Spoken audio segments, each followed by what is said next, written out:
Ok. Bonsoir tout le monde. Ici Othman de la chaîne D-App Coding et c'est un plaisir de vous revoir. Alors, je vous retrouve aujourd'hui sur un nouveau setup D-App Coding. Donc, on est en train de streamer directement via Twitch. Et dites-moi ce que vous pensez dans les commentaires du nouveau setup, des nouvelles couleurs, des nouvelles présentations.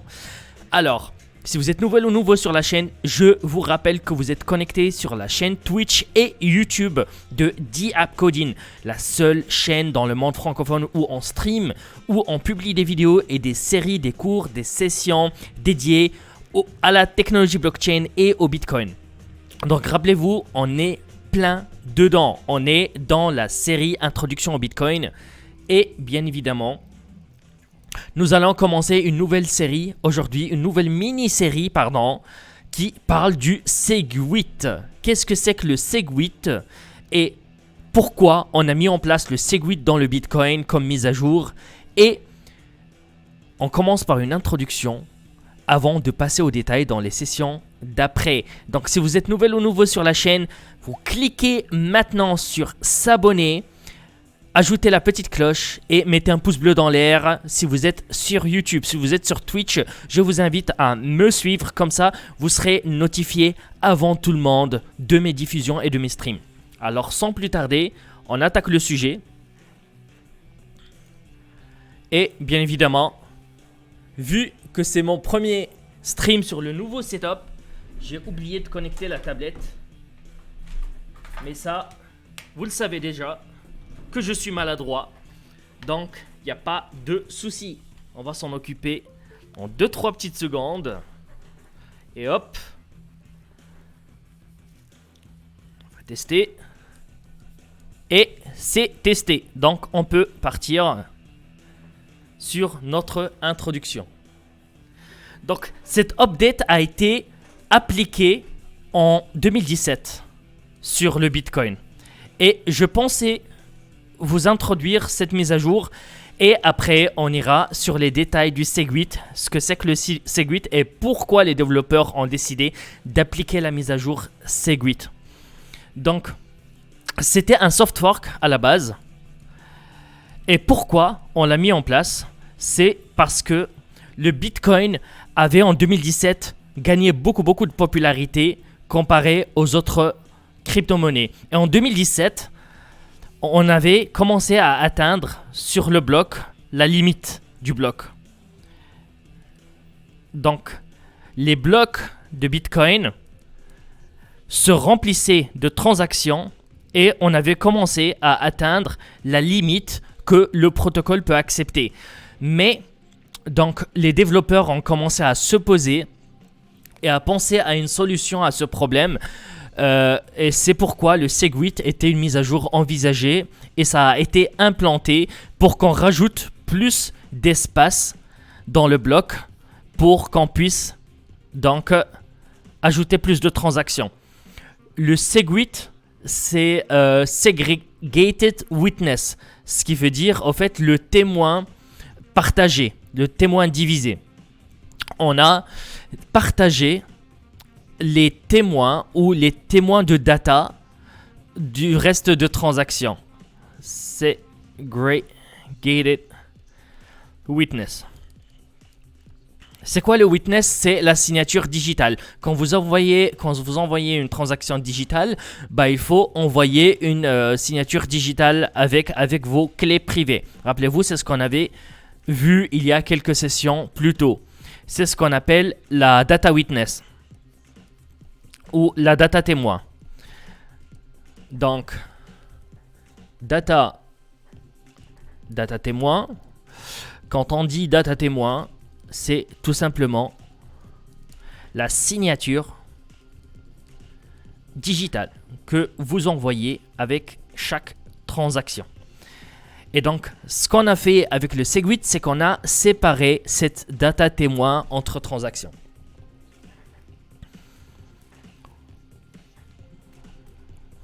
On va apprendre tout ça sur cette section. Et avant, je voulais vous introduire le Segregated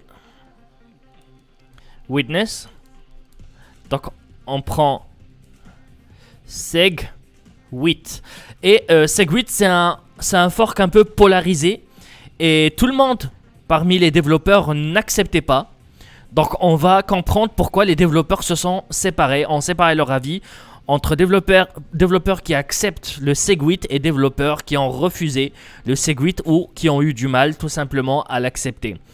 Donc si vous avez des questions, n'hésitez pas à passer dans la section commentaires et je répondrai à vos questions si vous me taguez. Donc restez connectés, on commence notre session par le background des SegWit. Alors, c'est important de commencer par le background. C'est quoi les problèmes? C'est quoi les problèmes que le Bitcoin a rencontrés en 2017 que le SegWit souhaite résoudre? Quelles sont ces problématiques et pourquoi il y a eu des problèmes en fait, tout simplement? Donc on va diviser ça en deux parties. Cette vidéo va discuter plutôt des problèmes, du problème principal qui est la taille du bloc. Et après, dans la session d'après, ça va être les transactions. Les problèmes de transactions qu'on a eu. On a parlé de tout cela et pourquoi il fallait vraiment trouver une solution. Donc, premièrement, taille du bloc. C'est un grand débat entre les développeurs de Bitcoin. Pourquoi? Quel est le maximum, la taille de bloc maximum? Donc, le Bitcoin, il a une taille maximum. Une taille maximum de 1 mégabyte. Si la structure de data contient plus que 1 mégabyte, ça sera rejeté par le réseau et par les mineurs. Donc on va regarder un schéma ensemble. On va retrouver un schéma ensemble qui parle du Bitcoin et de la taille du Bitcoin. La taille du bloc Bitcoin. Donc Bitcoin block size historical chart. Pour que vous puissiez voir l'évolution de la taille du bloc du Bitcoin.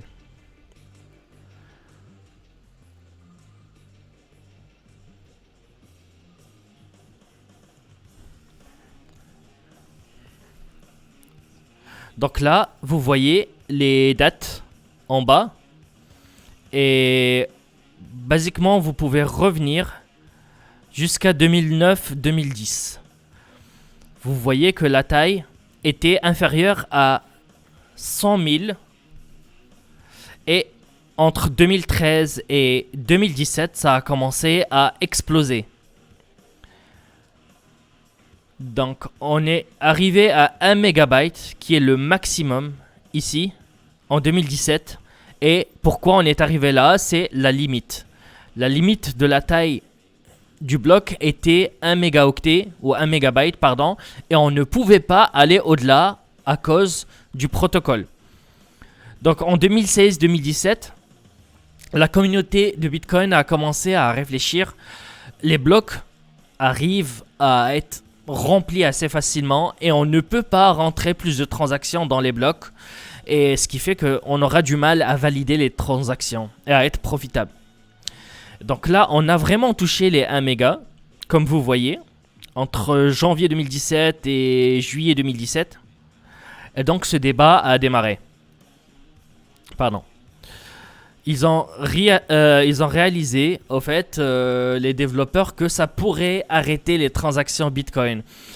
Avec un bloc rempli, si on continue de rejeter les transactions, ben, les gens qui génèrent ces transactions auraient tendance à aller ailleurs. Parce que ces gens-là vont attendre que leurs transactions soient validées. Donc ces transactions vont stationner dans le mempool, rappelez-vous, qui est le parking des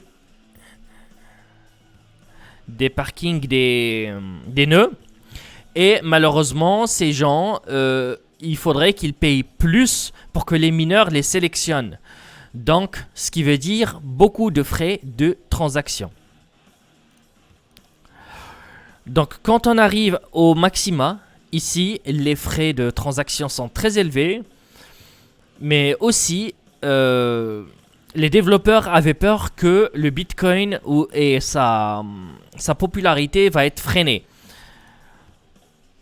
Donc, les problèmes étaient en deux parties. Premièrement, les frais de transaction s'élèvent. Et deuxièmement, temps de confirmation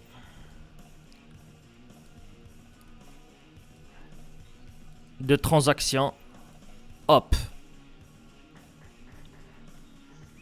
Donc tout cela, ces deux problèmes-là, au fait,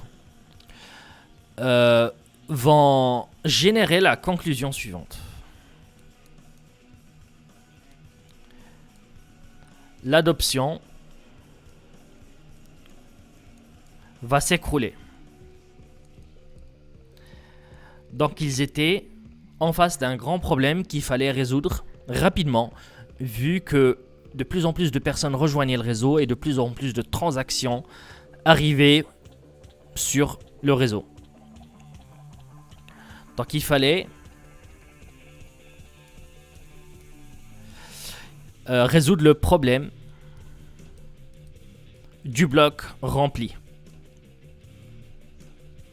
Le bloc se remplit et on ne peut pas intégrer de transactions dedans. Un bloc contient plusieurs datas. Mais les datas qui nous intéressent, c'est les transactions. On a plusieurs transactions ici. Mais il y a beaucoup de transactions supportées par un seul bloc.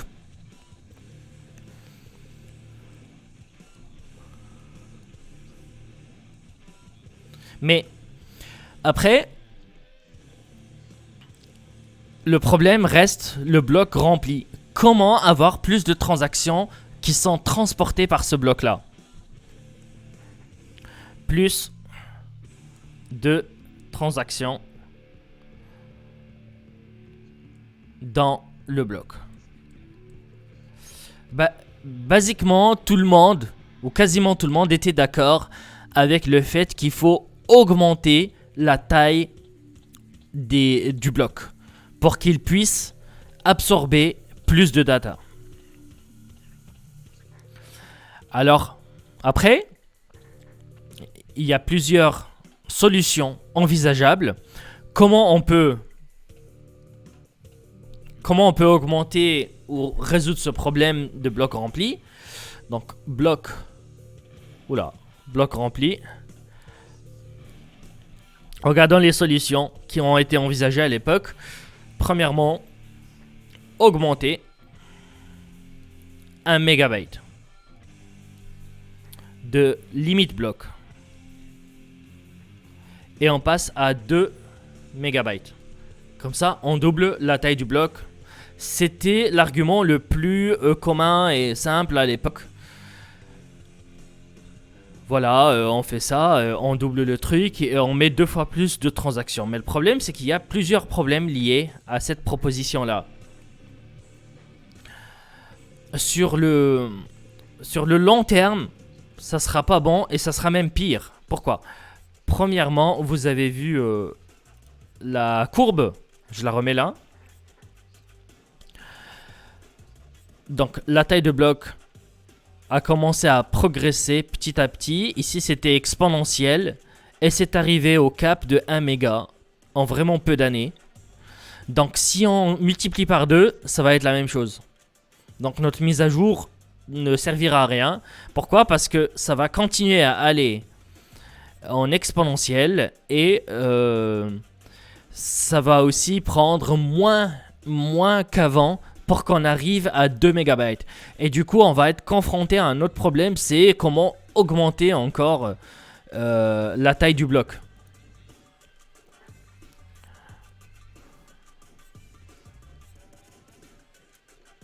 Donc c'est une solution temporaire, mais c'est pas une solution fiable sur le long terme. Donc au début on était comme ça, après on est arrivé là, et au fait ça va continuer parce que l'adoption du Bitcoin est de plus en plus rapide. Un autre problème avec ce point-là, c'est la centralisation augmentée. Si on ajoute la taille du bloc, on va ajouter de la centralisation. Et le Bitcoin, sa force, c'est la décentralisation. Donc, si on augmente la centralisation, ça va pas le faire. Et donc, pourquoi est-ce qu'on va augmenter la centralisation? Ben, c'est simple.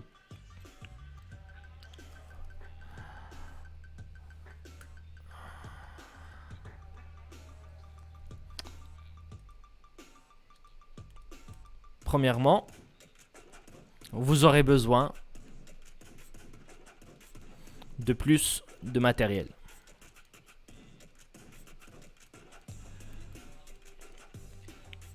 Ça va ajouter la difficulté. Donc les mineurs auront à acheter plus de matériel cher, puissant, plus de capacité de stockage, plus de mémoire de stockage. Et donc, ce qui va faire, donc mémoire, stockage, et bien sûr, Internet. Il faut plus de débit pour propager les blocs dans le réseau Bitcoin. Donc ça va ajouter plus de difficultés aux mineurs. Et même plusieurs petits mineurs jetteront l'éponge parce qu'ils n'auront pas assez de matériel nécessaire pour miner ces blocs de 2 MB. Le deuxième problème,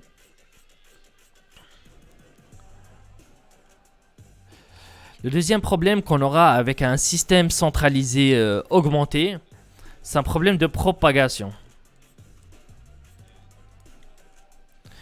Plus votre bloc il est large, ici, plus ça mettra du temps pour qu'il soit propagé dans le réseau. Donc, il faut plus de temps pour propager le bloc.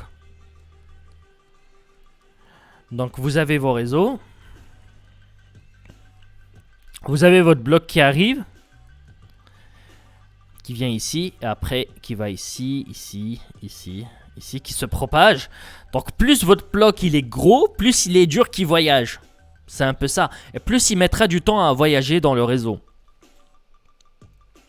Donc c'est ce qui nous ramène au problème des stale blocks et forks. Parce que si tous ces gens-là c'est des mineurs, et ben certains d'eux ne se mettront pas à jour. Donc si celui-là il est à 2 mégas bytes, donc ça arrive dans X minutes. Ça, X minutes plus 1 minute. Alors qu'est-ce qui va se passer? Ce gars ici, il va propager son bloc en même temps. En fait, la lenteur va faire que les autres mineurs vont propager d'autres blocs.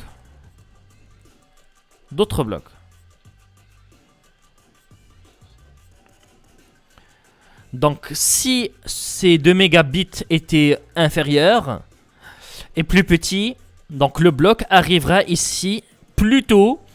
Et donc, ce gars aurait assez de temps pour finir à propager son bloc avant de propager celui-là multicolore. Donc, ça va créer des stale blocks, donc des blocs refusés, des vieux blocs. et ça va créer des forks également sur le réseau. Parce qu'il y aura conflit de trafic tout simplement généré par ces blocs de mégabits qui mettent énormément de temps à voyager. Donc plusieurs mineurs aura des versions différentes. Ça va vraiment être un bordel, le truc. Donc on avait besoin d'autres solutions parce que celle-là n'est pas viable tout simplement. Parce que c'est venu avec plusieurs problèmes comme on a vu ici. C'était une solution rapide. Donc beaucoup de personnes voulaient que cette solution arrive, mais plusieurs mineurs n'ont pas accepté. Le dernier problème avec la bloc limite de 2 mégabits était qu'il fallait un hard fork. Il faut vraiment pousser la mise à jour sur tous les nœuds en même temps pour que ça puisse vraiment prendre effet. Vous savez déjà que le hard fork est très difficile et pas vraiment apprécié. Sauf si les mineurs, en fait, sauf si tous les mineurs s'inscrivent en même temps. Donc voilà le problème principal qui était le hard fork, c'est pas bon dans un réseau et c'est vraiment bordélique parce qu'il faut tout changer. Il faut changer le protocole. Voici un peu le background du Segwit. Il fallait trouver une autre solution parce que changer la taille du bloc, c'est quelque chose de très facile à mettre en place mais temporaire qui ne marche pas sur le long terme. C'est pourquoi on a commencé à penser au Segwit. Donc restez connectés sur la session d'après pour connaître ce que c'est que le Segwit et sur la prochaine session on verra aussi quelques problématiques, d'autres problématiques qu'il fallait résoudre dans le réseau Bitcoin. Plus le Bitcoin connaissait du succès et de la... plus le Bitcoin connaissait du succès et de l'adoption, plus on rencontrait des problèmes dans le réseau. Donc on a vu aujourd'hui un premier problème qui est la taille du bloc qu'il fallait résoudre comme problème principal. Et donc, sur la session d'après, on va voir les autres problèmes qui ont fait ou qui ont créé ce background ou qui ont créé ce besoin réel de pousser un Segwit. Donc, si vous avez apprécié cette session, je vous remercie déjà d'être là et d'avoir tout regardé. Et je vous demande en contrepartie un petit bim abonné, pouce bleu dans l'air et un petit commentaire. N'oubliez pas, je vous mets la fiche maintenant de l'introduction au Bitcoin. Si vous avez raté ou vous êtes nouvelle ou nouveau sur la chaîne, regardez cette fiche de session. Comme ça, vous saurez de quoi on parle parce qu'on a détaillé point par point les fondamentaux et ce qu'il y a derrière donc ce protocole, ces termes techniques qu'on utilise tous les jours dans nos sessions. Donc merci encore, c'était Othman de D-App Coding et je me déconnecte.